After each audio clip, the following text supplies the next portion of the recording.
Bienvenue sur des HRBP Daily Realities, le rendez-vous matinal des acteurs des ressources humaines. Je suis Parfait Benado et je suis heureux de vous retrouver pour l'animation de ce nouveau numéro.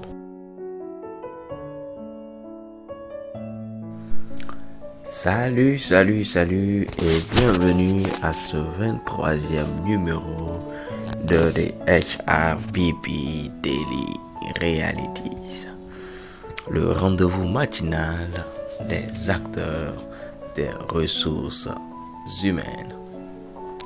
J'espère que vous avez passé une agréable nuit et que vous avez eu un bon réveil et qu'ensemble nous allons encore relever les défis de cette journée. Je suis heureux d'être encore avec vous et de passer ces quelques instants ensemble. Aujourd'hui, nous parlerons du plan de formation. Le plan de formation. Voilà. Tout bon gestionnaire doit être un bon planificateur. Oui, gérer, c'est planifier. Donc, la formation est une part importante de la gestion des ressources humaines. Oui, la formation, le développement des compétences est une part importante de la gestion des ressources humaines. Une part importante qui doit être planifiée soigneusement. Donc, en tant que gestionnaire des ressources humaines ou acteur des ressources humaines, nous devons disposer d'un plan de formation en bonne et due forme pour notre entreprise ou notre organisation. Ce plan peut s'étaler sur 1 an, sur 2 ans et pourquoi pas sur 5 ans. Mais nous devons avoir à vue d'œil, sous les yeux, un plan qui assure le développement des compétences de nos collaborateurs. Voilà. C'est un plan minutieux qui doit être élaboré avec beaucoup de rigueur et beaucoup d'acharnement parce que l'avenir de la structure en dépend.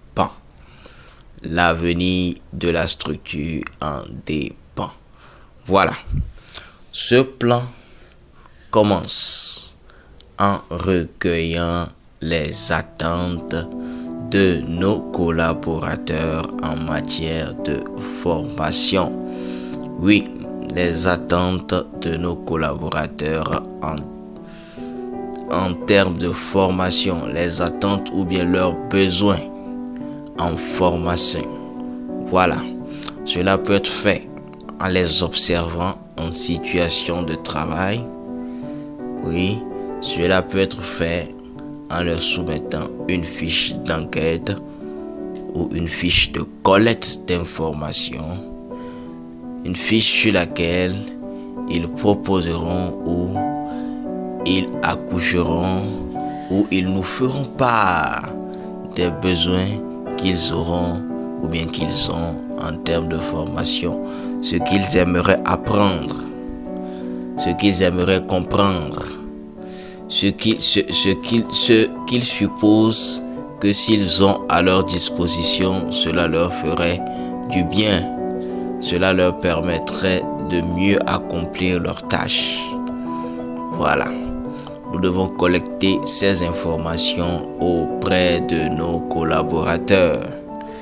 Et après avoir collecté toutes ces informations, nous devons passer au tri de ces informations, au traitement de ces informations, afin de pouvoir élaborer des termes de formation adéquats aux besoins de nos collaborateurs. Voilà. il se peut que les formations en leadership soient demandées par plusieurs collaborateurs. Voilà. Donc quand nous prenons le thème leadership, quel que soit ce que les autres ont mis dedans, motiver une équipe, tout ça, nous devons trouver un thème qui rassemble tous les besoins de nos collaborateurs en leadership.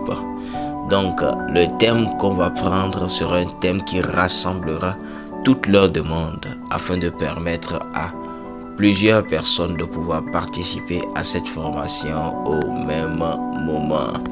Cela nous permet de gagner et d'être efficace, sinon efficient. Donc, après ce traitement et après avoir procédé à la reformulation des thèmes, il va falloir prévoir à chaque thème attribuer ceux qui ont supposé ou bien ceux qui ont affiché leur demande par rapport au thème. Voilà, on formule le thème et on met le nom des participants qui ont demandé le thème devant. Voilà, et on passe en mode validation. Cette fiche qui récapitule les thèmes de formation va repasser chez chaque collaborateur afin qu'il revalide les thèmes de formation pour savoir exactement si les thèmes correspondent aux besoins auxquels il aspire. Voilà. Après cela, nous reprenons nos thèmes ou bien la fiche qui rassemble les thèmes et nous réajustons. Voilà. Nous réajustons avant de commencer par planifier par ordre de priorité en ayant les yeux sur nos ressources, c'est-à-dire les budgets disponibles pour le développement des compétences, et nous planifions. Voilà. Après avoir planifié, ça veut dire qu'on a rattaché une date à toutes ces formations. Oui, les dates doivent être rattachées à toutes les formations et je conseille que le plan de formation soit étalé sur un an. Donc chaque année qu'on ait un plan de formation à disposition que l'on suit. Donc après avoir attribué une période pour le déroulement de ces formations, cela doit être soumis à la hiérarchie, c'est-à-dire à la direction générale pour validation.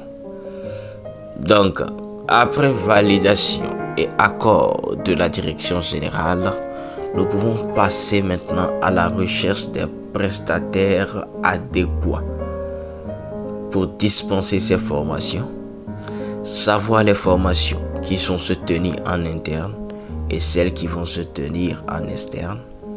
Et nous devons avoir des justificatifs pour classer les formations, des justificatifs pertinents pour classer les formations en interne et les classer en externe.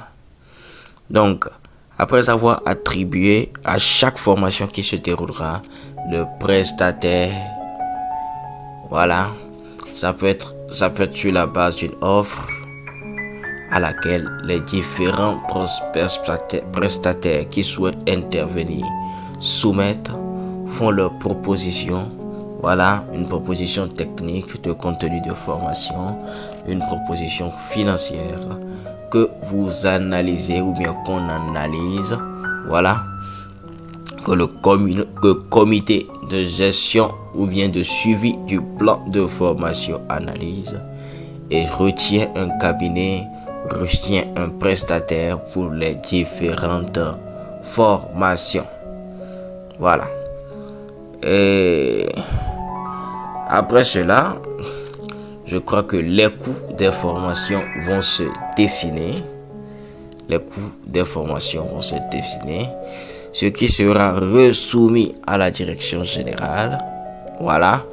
Et aussi en ayant les yeux sur le budget qui nous est attribué, nous commençons par déployer les formations par terme de priorité. par terme de priorité. Par terme de priorité. Il faut veiller à ne pas privilégier un genre sur un autre genre, un département sur un autre département, une direction sur une autre direction. Mais veiller à toujours garantir l'équité. L'équité, la transparente dans tout ce que nous allons faire dans le déploiement du plan de formation. Voilà. Donc, le plan de formation, une fois arrêté, devient un outil essentiel pour le gestionnaire des ressources humaines pour assurer le déploiement ou bien le développement des compétences de ses collaborateurs. Donc, dans le prochain numéro, nous continuerons en allant encore à profondeur sur le plan de formation. Merci, c'était un plaisir d'avoir été avec vous. Pour ma part, je suis Parfait Benado et j'ai pris la responsabilité non seulement d'être à vos côtés, mais surtout de vous écouter afin de mieux vous servir. Helping people achieve more. This is my mission. Bye bye et rendez-vous à Kwalimé du 26 au 30 août 2024 pour l'Académie du Capital Humain. Soyez mon invité. À demain.